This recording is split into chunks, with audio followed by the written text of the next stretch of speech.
Hello friends, welcome to this platform. स्वागत है आपका इस प्लेटफॉर्म में। तो आज मैं जो बताने वाली हूँ ये आपका ईवीएस का सेशन है, यानी कि ये जेटेट के लिए भी इम्पॉर्टेंट है, सीटेट के लिए भी इम्पॉर्टेंट है और बीपीएससी टीआरई 4 के लिए भी इम्पॉर्टेंट है। यानी कि ईवीएस जो ईवीएस का आप एग्ज़ाम देंगे जिसमें जेटेट में ईवीएस पूछा जाएगा, सीटेट में पूछा जाता है और बहुत सारे ऐसे कॉम्पिटेटिव स्टेट लेवल एग्ज़ाम में पूछे जाते हैं ईवीएस। तो आज जो मैं बताऊँगी वो ईवीएस का वन लाइनर है। वो क्या है? वन लाइनर क्वेश्चन है। तो ये वन लाइनर जो आप पढ़ेंगे तो इसमें 100% गारंटी है कि इसमें से क्वेश्चंस एग्जाम में आते हैं और आएंगे। ठीक है, तो मैं जो आज बताऊंगी ये वन लाइनर क्वेश्चंस है ईवीएस का। आप ईवीएस कहीं से भी पढ़िए तो इसमें जो वन लाइनर मैं बताऊंगी ये बहुत सटीक और सही आंसर है और इसको आप लोग ज़रूर देखिएगा इस वीडियो को, जो आपको ईवीएस में बहुत हेल्प मिलेगा। तो जितने भी स्टेट लेवल के एग्जाम होते हैं ना इसमें भी ये पूछा जाता है। बेसिकली साइंस में ईवीएस के भी क्वेश्चन पूछे जाते हैं। ठीक है, तो आज मैं बताऊंगी जो वो वन लाइनर है, लाइनर ईवीएस का कम से कम 1000 क्वेश्चंस आपको बताऊंगी। ठीक है, और अगर ये 1000 क्वेश्चंस आप अगर ईवीएस का पढ़ लेते हैं तो गारंटी है कि इसमें से जो क्वेश्चंस जो ईवीएस के आएंगे आप उसको डील कर लेंगे। ठीक है, तो आज का मैं सेशन स्टार्ट करती हूँ। पहला नंबर है, इकोलॉजी शब्द का प्रयोग सबसे पहले किसने किया था? अर्नस्ट हैकेल ने। कब किया था? 1866 में। इकोसिस्टम शब्द किस वैज्ञानिक ने दिया था? एजी टेंसले 1935 में। ठीक है, 10% ऊर्जा नियम किसने प्रतिपादित किया? रेमंड लिंडेमैन ने। ये तो याद रखना है, ये बहुत इंपॉर्टेंट क्वेश्चन है। 3 नंबर। अगला प्रश्न है, भारत का पहला बायोस्फीयर रिजर्व कौन सा है? नीलगिरी। और ये कब हुआ था? 1986 में। ठीक है, यूनेस्को की मैन एंड बायोस्फीयर MAB मैब का ये फुल फॉर्म होगा मैन एंड बायोस्फीयर प्रोग्राम कब शुरू हुई? 1971 में।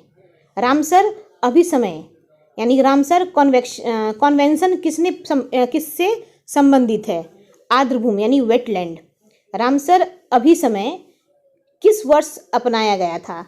1971 में। भारत ने रामसर अभिसमय पर कब हस्ताक्षर किया था? 1982 में। ठीक है, CITES का मुख्य उद्देश्य क्या है? संकटग्रस्त वन्य जीवों एवं पौधे के अंतर्राष्ट्रीय व्यापार का नियंत्रण। IUCN का मुख्यालय कहाँ है?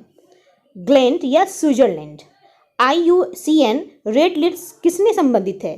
किससे? संकटग्रस्त प्रजातियों की सूची। भारत का पर्यावरण संरक्षण अधिनियम कब लागू हुआ? 1986 में। ठीक है, वन्य जीव संरक्षण अधिनियम कब लागू हुआ? 1972।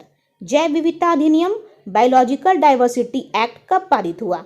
2002 में। राष्ट्रीय हरित अधिकरण NGT की स्थापना कब हुई?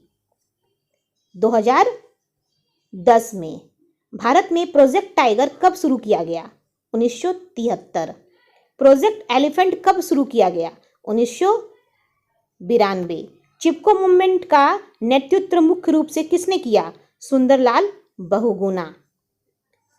साइलेंट वैली मूवमेंट किस राज्य से संबंधित है? केरल। ओजोन परत मुख्यतः किस गैस से बनी होती है? O3 यानी ओजोन। ओजोन परत वायुमंडल की किस परत में स्थित है? समताप मंडल यानी स्ट्रेटोस्फेयर में। अम्ल वर्षा का pH सामान्यतः कितना होता है?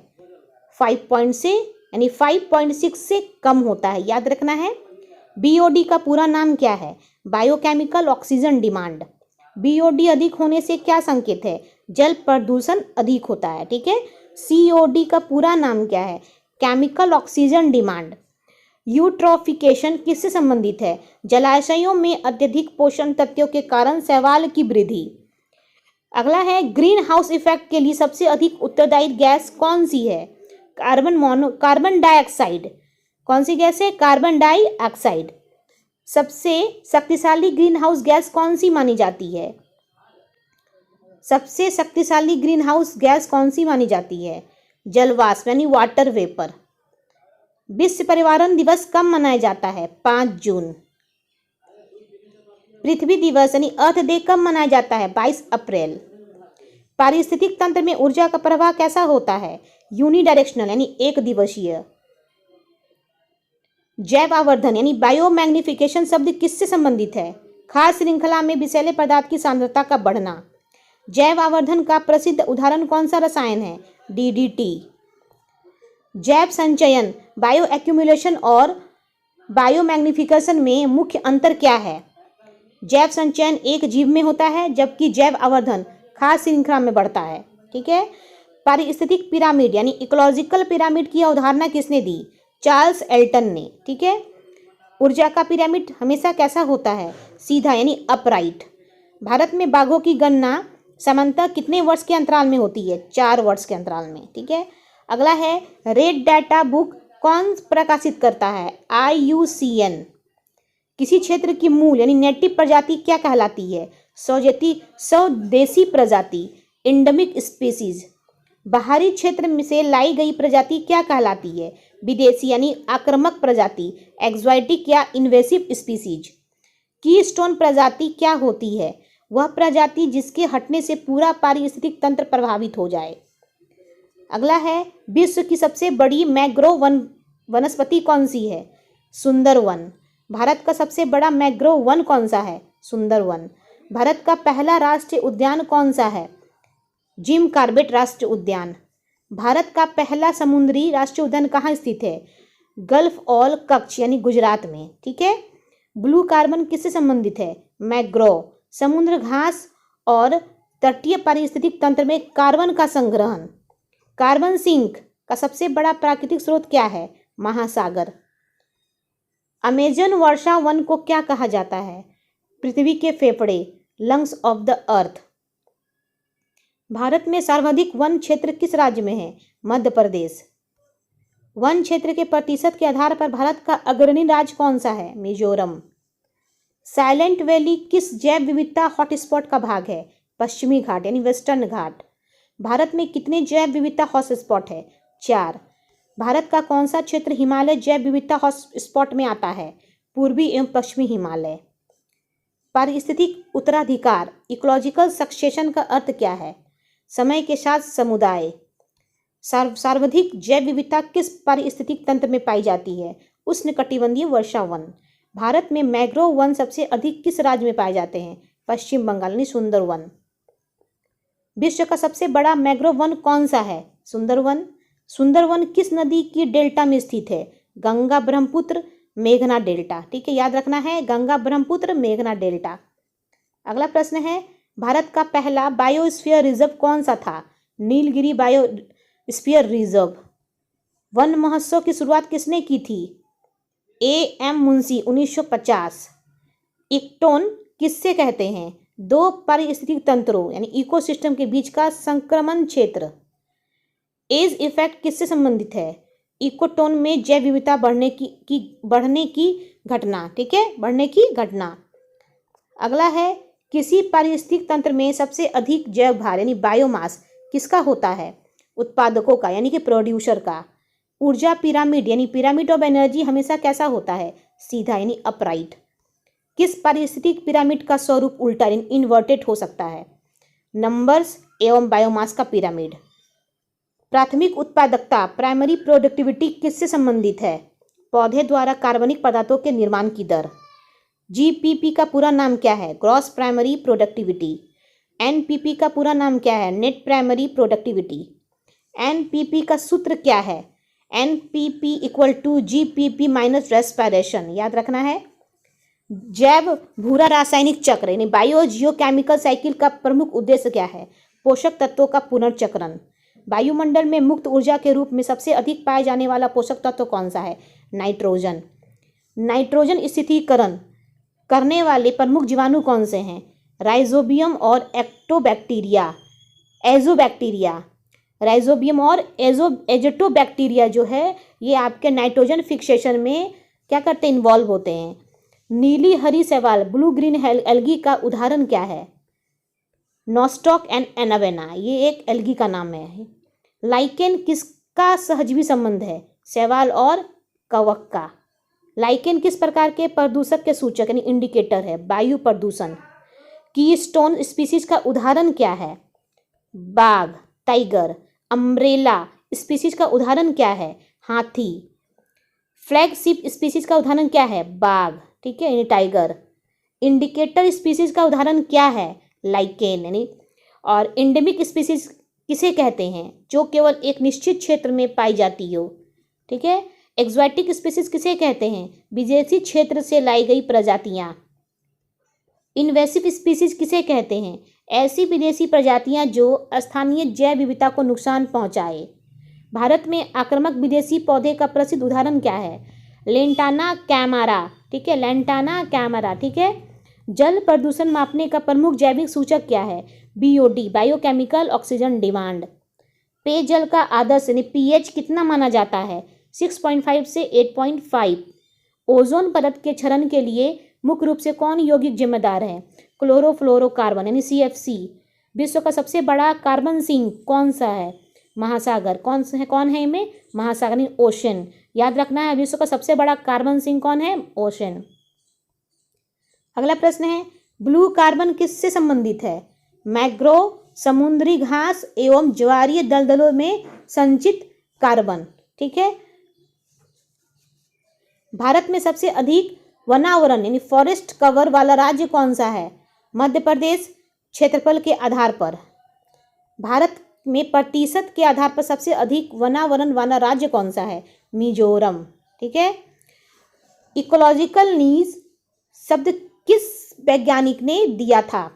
जोसेफ ग्रीनेल। याद रखना है, कब दिया था? 1917 में। नीज का अर्थ क्या है? पारिस्थितिक तंत्र में किसी जीव की कार्यात्मक भूमिका यानी कि फंक्शनल रोल। गैसेस का सिद्धांत यानी कि कॉम्पिटेटिव एक्सक्लूशन प्रिंसिपल किससे संबंधित है? दो प्रजातियां एक ही नीज में लंबे समय तक साथ नहीं रह सकती, ठीक है। इकोलॉजिकल सक्सेशन का अंतिम चरण क्या कहलाता है? क्लाइमैक्स समुदाय। याद रखना है। प्राथमिक उत्तराधिकारी प्राइमरी सक्सेशन कहाँ प्रारंभ होता है? बार्क रॉक यानी निर्जीव सतह पर। द्वितीयक उत्तराधिकार सेकेंडरी सक्सेशन कहाँ होता है? जहाँ पहले से मिट्टी मौजूद हो। लाइकेन किस प्रकार के उत्तराधिकार के अग्रणी जीव यानी कि पायनियर स्पीसीज है? प्राथमिक उत्तराधिकार का, ठीक है। इकोलॉजिकल फुटप्रिंट क्या दर्शाता है? मानव द्वारा प्राकृतिक संसाधनों पर पड़ने वाला दबाव। बायोकैपेसिटी का अर्थ क्या है? प्राकृतिक संसाधनों को पुनः उत्पन्न करने की क्षमता। अर्थ ओवरशूट डे किससे संबंधित है? जब मानव एक वर्ष में प्राकृतिक संसाधन समय से पहले उपयोग कर लेता है। ग्रीन जीडीपी का क्या अर्थ है? पर्यावरणीय क्षति को घटाकर प्राप्त जीडीपी। पॉल्यूटर पे प्रिंसिपल किससे संबंधित है? प्रदूषण फैलाने वाला ही उसके नियंत्रण की लागत वहन करेगा।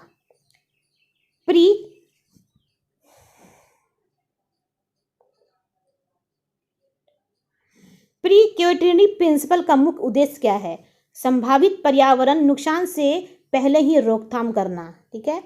भारत में पॉल्यूटर पे प्रिंसिपल को बढ़ावा देने में किस न्यायालय की प्रमुख भूमिका रही? उच्चतम न्यायालय यानी सुप्रीम कोर्ट। सस्टेनेबल डेवलपमेंट शब्द को लोकप्रिय किस रिपोर्ट ने बनाया? Brundtland report. कब बनाया? 1987 में। ब्रंटलैंड रिपोर्ट का दूसरा नाम क्या है? Our common future. एजेंडा 21 किस सम्मेलन से संबंधित है? रियो अर्थ समिट 1992। जैव विविधता सम्मेलन CBD कब अपनाया गया? 1992। एची बायोडाइवर्सिटी टारगेट्स किस सम्मेलन से संबंधित है?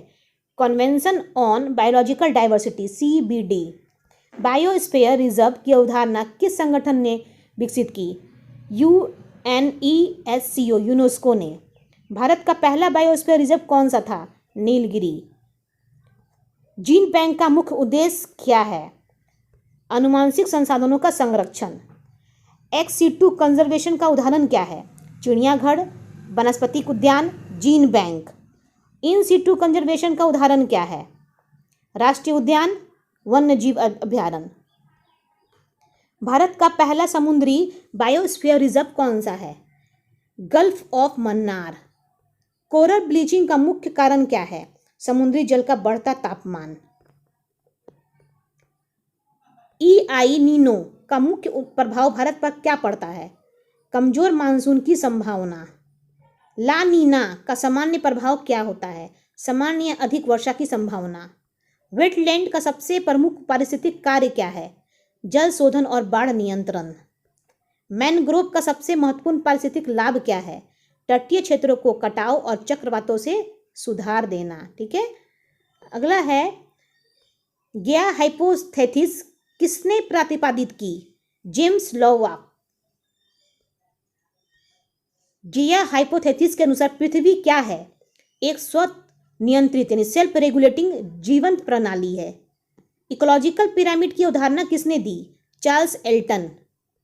भारत का पहला हाथी अभ्यारण्य एलिफेंट रिजर्व कौन सा है? सिमभूम हाथी रिजर्व, जो झारखंड में पड़ता है। अगला है भारत का पहला बटरफ्लाई पार्क कहाँ स्थित किया गया था? बेनरघट्टा जैविक उद्यान, बेंगलुरु में। स्केयर्ड ग्रोव क्या है? स्थानीय समुदाय द्वारा संरक्षित पवित्र वन। भारत में स्केयर्ड ग्रोव सबसे अधिक किस राज्य में पाए जाते हैं? मेघालय।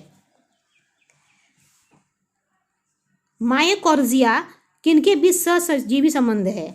कवक और पौधे की जड़ों के बीच। राइजोस्फीयर क्या है? जड़ों के आसपास की सूक्ष्म भूमि समृद्ध मिट्टी। नाइट्रोसोमोनस जीवाणु क्या कार्य करता है? अमोनिया को नाइट्राइट में बदलता है। नाइट्रोबैक्टर जीवाणु का क्या कार्य है? नाइट्राइट को नाइट्रेट में बदलना। ठीक है, वायु में नाइट्रोजन का प्रतिशत कितना है? लगभग 78%। वातावरण में ऑक्सीजन का प्रतिशत कितना है? लगभग 21%। आर्गन गैस का प्रतिशत लगभग कितना है? 0.93%। कार्बन डाइऑक्साइड का प्रतिशत लगभग कितना है? 0.04%। लंग्स ऑफ द अर्थ किसे कहा जाता है? Amazon Varsha one. Lungs of India किस वन को कहा जाता है? पश्चिमी घाट। भारत में प्रोजेक्ट स्नो लेपर्ड कब शुरू किया गया? 2009 में। प्रोजेक्ट डॉल्फिन भारत में कब शुरू किया गया? 2020। भारत का राष्ट्रीय जलीय जीव कौन सा है? गंगा डॉल्फिन। भारत का राष्ट्रीय सरीसृप कौन सा है? King cobra. भारत का राष्ट्रीय वृक्ष कौन सा है? बरगद। भारत का राष्ट्रीय फूल कौन सा है? फल कौन सा है? फल आम। भारत का राष्ट्रीय पुष्प कौन सा है? कमल। ग्रीन मफलर प्रोजेक्ट किससे संबंधित है? सड़क किनारे वृक्षारोपण।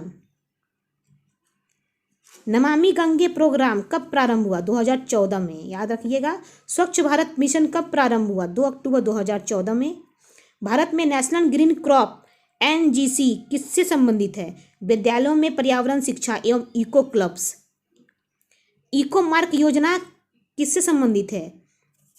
पर्यावरण अनुकूलन उत्पादों का प्रमाणन। ठीक है, इको फ्रेंडली से संबंधित है ये।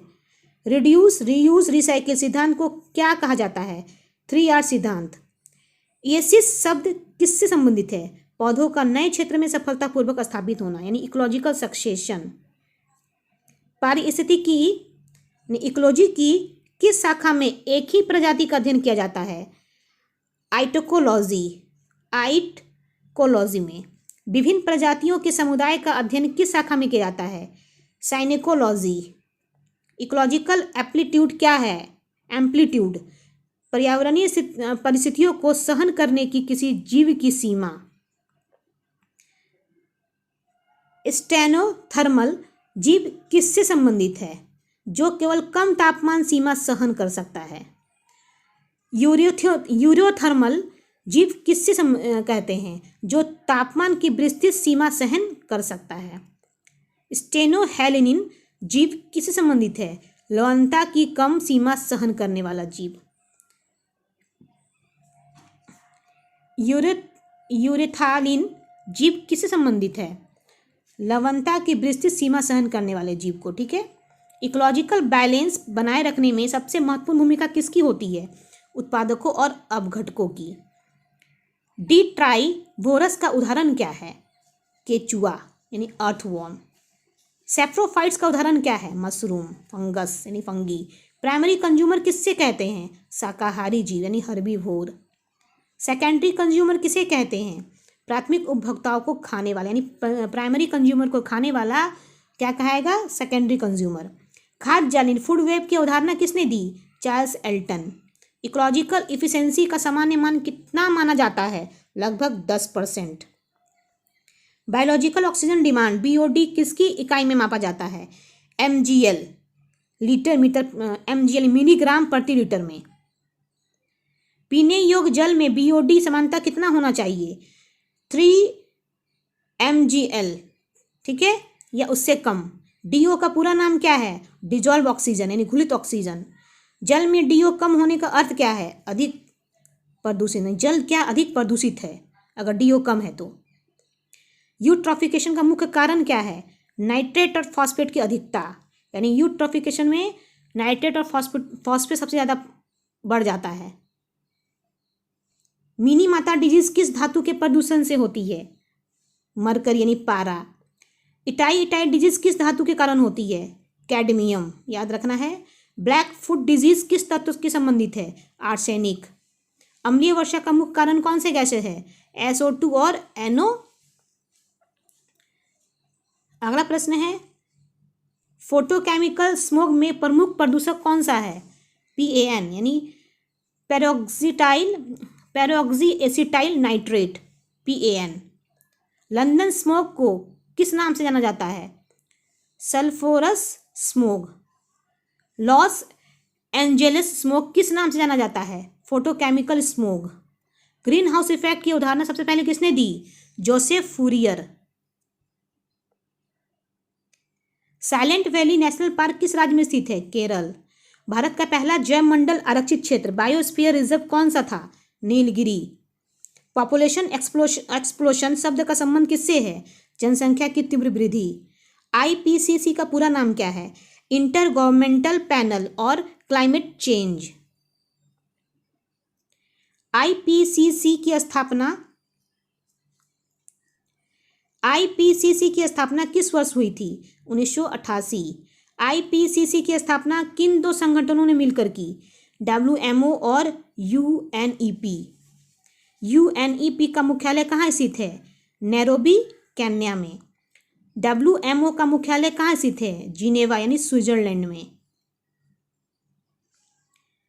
UNEP की स्थापना कब हुई थी? 1972 में। विश्व पर्यावरण दिवस मनाने का निर्णय किस सम्मेलन में लिया गया था?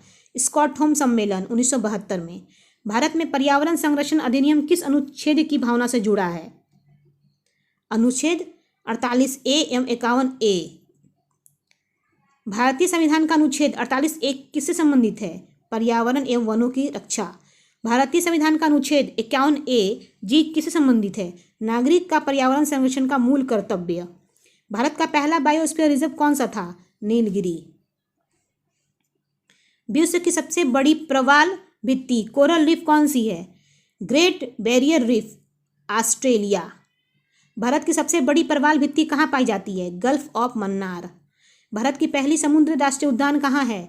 गल्फ ऑफ कच्छ, गुजरात में। रेड टाइड किसके कारण उत्पन्न होती है? डाइनोफ्लेजेलेट्स, ठीक है, डाइनोफ्लेजेलेट्स। नीनो का संबंध किस महासागर से है? प्रशांत महासागर। ला नीना का सामान्य प्रभाव भारत में क्या माना जाता है? समान से अधिक वर्षा की संभावना। ओजोन परत का सर्वाधिक क्षय किस क्षेत्र में देखा गया है? अंटार्कटिका। डॉप्सन यूनिट किसके मापन की इकाई है? ओजोन परत की मोटाई। कार्बन फुटप्रिंट किसका मापक है? ग्रीन हाउस गैस उत्सर्जन का। कार्बन न्यूट्रलिटी का अर्थ क्या है? शुद्ध कार्बन उत्सर्जन को शून्य करना। विश्व का सबसे बड़ा उष्ण कटिबंधीय वर्षावन कौन सा है? अमेजन वर्षावन। भारत का सबसे बड़ा मैंग्रोव वन कौन सा है? सुंदरवन। ग्रीन बेल्ट मूवमेंट किसे शुरू किया गया था? बंगारी मथाई। अर्थ आवर अभियान शुरुआत किस संगठन ने की? WWF, world wide fund of nature. WWF का प्रतीक लोगो कौन सा जीव है? विशाल पांडा यानी जेंट पांडा। बायोस्फीयर शब्द सबसे पहले किस वैज्ञानिक ने दिया था?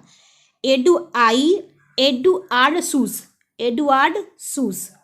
इकोलॉजी के जनक किसे कहा जाता है? अर्नस्ट हैकेल को। इन्वायरमेंटल एथिक्स का मुख्य उद्देश्य क्या है?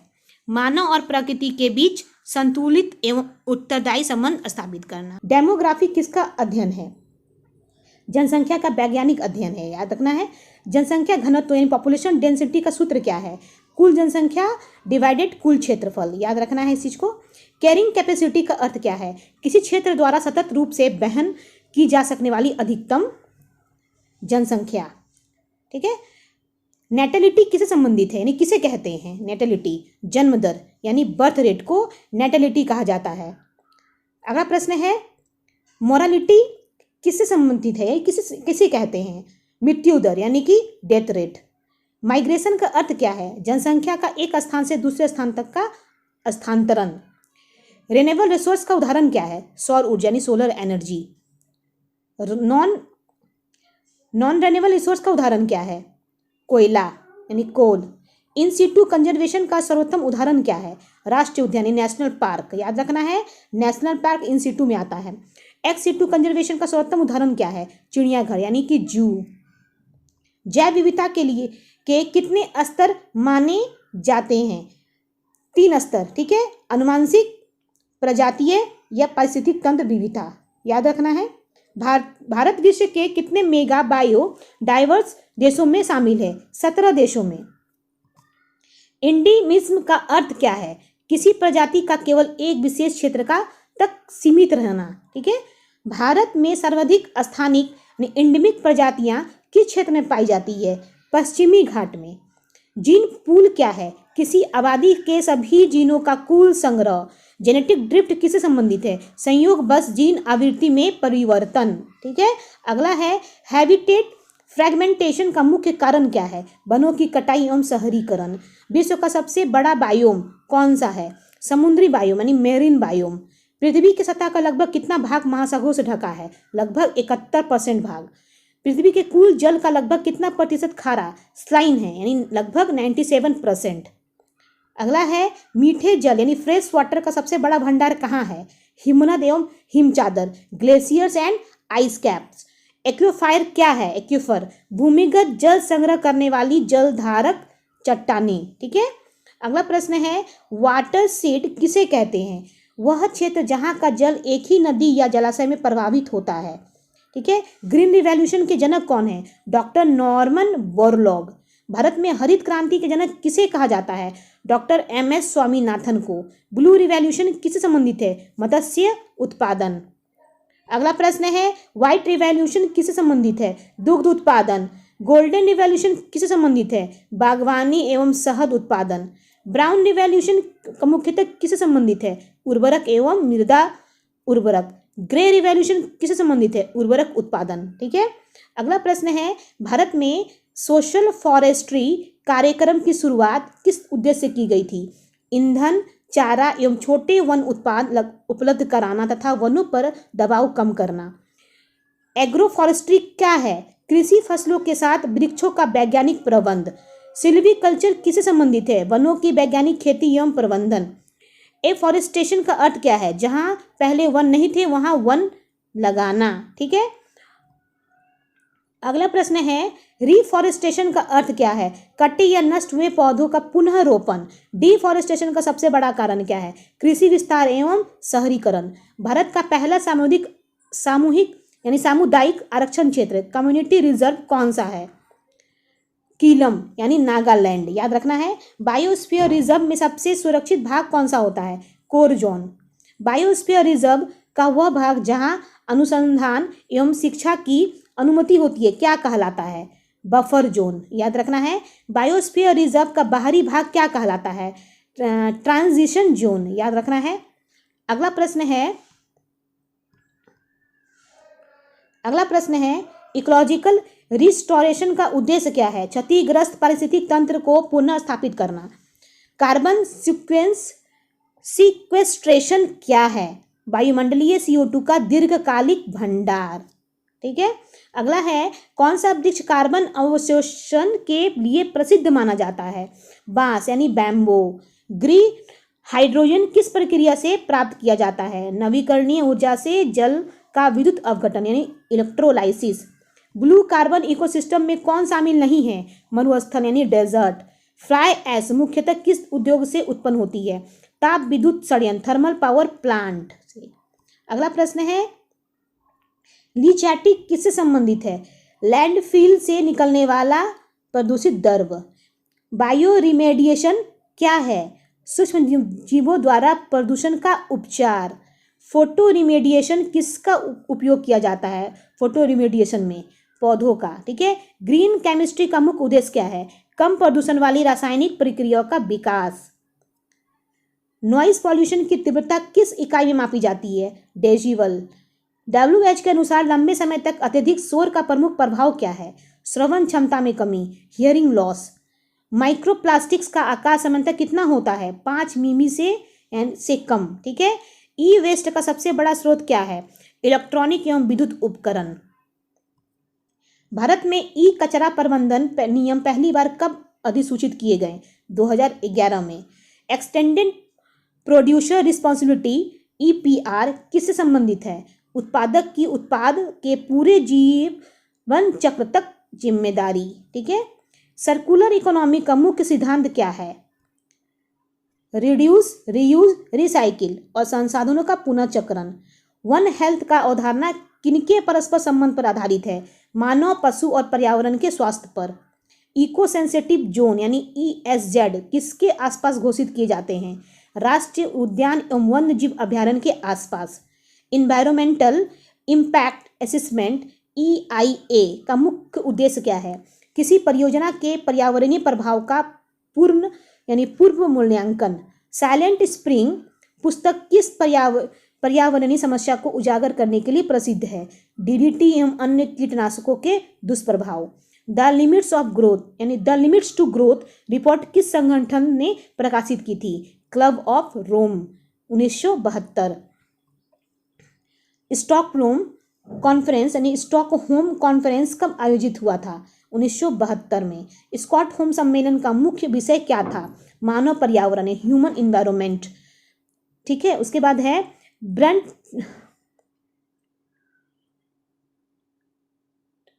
ब्रंटलैंड कमीशन का आधिकारिक नाम क्या था? World commission on environment and development, WCEB।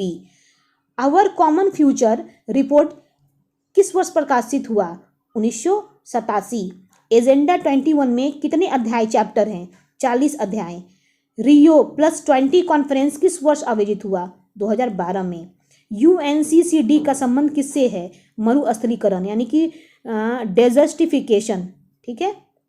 अगला प्रश्न है UNCCD कब अपनाया गया? 1994। अर्थ समिट, रियो समिट किस शहर में आयोजित की गई थी? रियो डी जेनेरियो, ब्राजील में। ठीक है। अगला प्रश्न है काइटो प्रोटोकॉल मुख्यतः किस गैस के उत्सर्जन को कम करने से संबंधित है? ग्रीन हाउस गैसों के उत्सर्जन से। पेरिस एग्रीमेंट का मुख्य लक्ष्य क्या है? वैश्विक तापमान वृद्धि को 2 डिग्री सेल्सियस से नीचे और 1.5 डिग्री सेल्सियस तक सीमित रखने का प्रयास। National action plan on climate change यानी कि NAPCC का भारत में कब शुरू किया गया? 2008 में। जैसे कि ये सब जो दिया गया है ना, इसका फुल फॉर्म में परीक्षा में पूछा जाता है।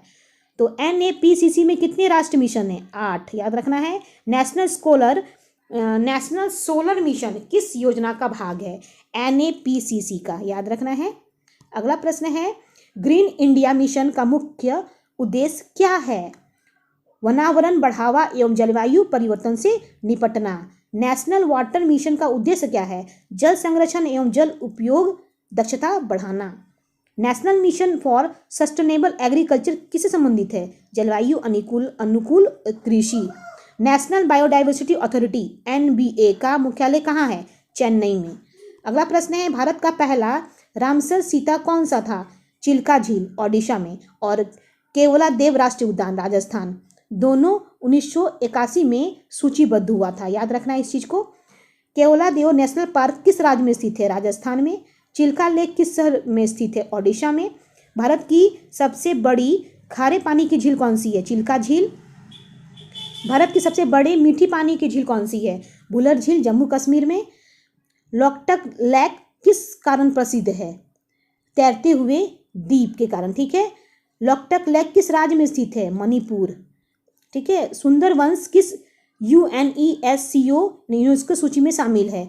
विश्व धरोहर स्थल यानी वर्ल्ड हेरिटेज साइट में। नीलगिरी बायोस्फीयर रिजर्व किन राज्यों में फैला है? तमिलनाडु, केरल और कर्नाटक में। भारत का पहला बायोस्फीयर रिजर्व कौन सा है? Nilgiri biosphere reserve 1986। ठीक है, अगला प्रश्न है ECESIS के बाद पारिस्थितिक उत्तराधिकार इकोलॉजिकल सक्सेशन का अगला चरण कौन सा होता है? एग्रीगेशन यानी समूहन। प्राथमिक उत्तराधिकार यानी प्राइमरी सक्सेशन सबसे धीमा क्यों होता है? क्योंकि प्रारंभ में मिट्टी यानी सॉइल नहीं होता। शुष्क नग्न चट्टान यानी कि बेयर रॉक्स का सबसे पहले कौन से जीव बसते हैं? लाइकेन।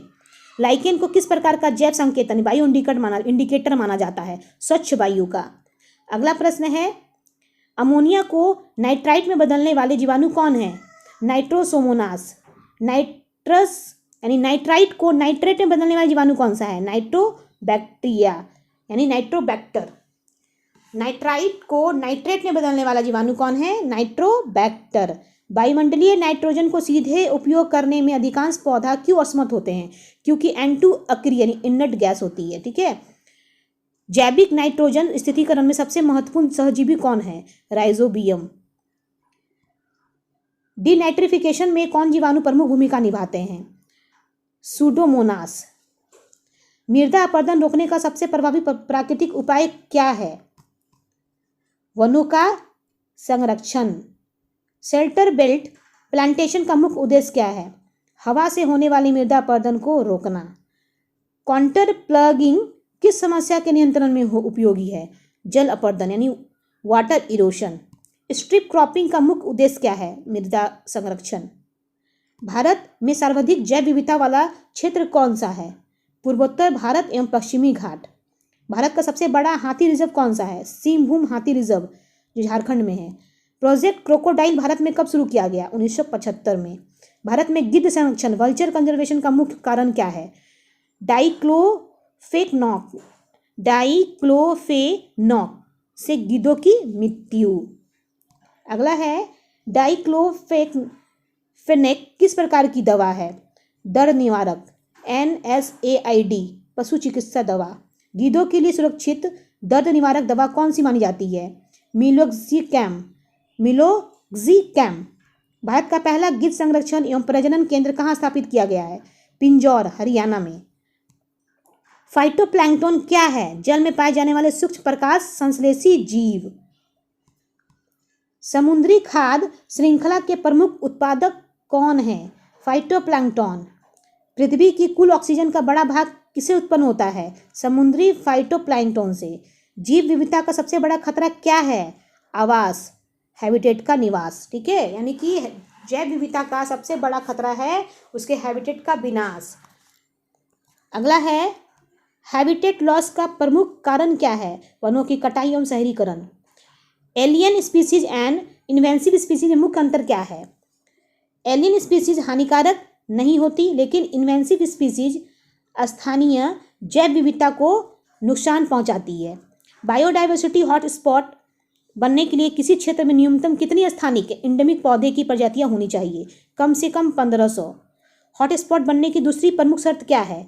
मूल वनस्पतिक को यानी मूल प्राकृतिक वनस्पति का कम से कम 70% नष्ट हो चुका हो। ठीक है, अगला है भारत का कौन सा जैव विविधता हॉटस्पॉट सबसे अधिक स्थानिक प्रजातियों के लिए प्रसिद्ध है? पश्चिमी घाट। NCERT के अनुसार पर्यावरण का सबसे उपयुक्त अर्थ क्या है? जीवों को प्रभावित करने वाले सभी जैविक एवं अजैविक कारकों का समुच्चय। इकोलॉजिकल सक्सेशन में न्यूडेशन का अर्थ क्या है? किसी क्षेत्र का पूर्णतः अनावृत यानी बेयर हो जाना। इन्वेंशन चरण में सबसे पहले क्या होता है? बीज या प्रोपागुलस का नए क्षेत्रों में पहुंचना यानी माइग्रेशन। एग्रीगेशन चरण किससे संबंधित है? समान प्रजातियों के जीवों का समूह बनाना। रिएक्शन चरण में क्या होता है? जीव अपने पर्यावरण में परिवर्तन करते हैं। क्लाइमेक्स कम्युनिटी की प्रमुख विशेषता क्या है? स्थिर एवं संतुलन यानी संतुलित समुदाय। इकोलॉजिकल रेजिस्टेंस किससे संबंधित है? पारिस्थितिक तंत्र की परिवर्तन का विरोध करने की क्षमता। ठीक है, अगला प्रश्न है इकोलॉजिकल रेजिलेंस क्या है? विघटन के बाद पुनः सामान्य अवस्था में लौटने की क्षमता। होमोस्टैटिस का पर्यावरणीय अर्थ क्या है? आंतरिक संतुलन बनाए रखने की क्षमता। ठीक है, बायोलॉजिकल इंडिकेटर किसे कहते हैं? ऐसे जीव जो पर्यावरण की गुणवत्ता का संकेत देते हैं। स्वच्छ जल का जैव संकेतन यानी बायो इंडिकेटर कौन है? मे फ्लाई लार्वा। यानी कि स्वच्छ जल का जो जैव संकेतन होता है, बायो इंडिकेटर कौन सा है स्वच्छ जल के लिए? तो मे फ्लाई लार्वा। ठीक है, तो आज का सेशन हम यही समाप्त करते हैं फ्रेंड्स। तो 341 क्वेश्चंस लेकर के और 500 तक मैं अगले सेशन में लेकर के आऊँगी। तो आज हम लोग यहीं तक समाप्त करते हैं सेशन को। तो वीडियो को जरूर देखिएगा फ्रेंड्स, क्योंकि ईवीएस का ये 1-लाइनर क्वेश्चन है जो बहुत हेल्पफुल रहेगा एग्जाम के लिए। तो आज के लिए इतना ही। Take care and bye.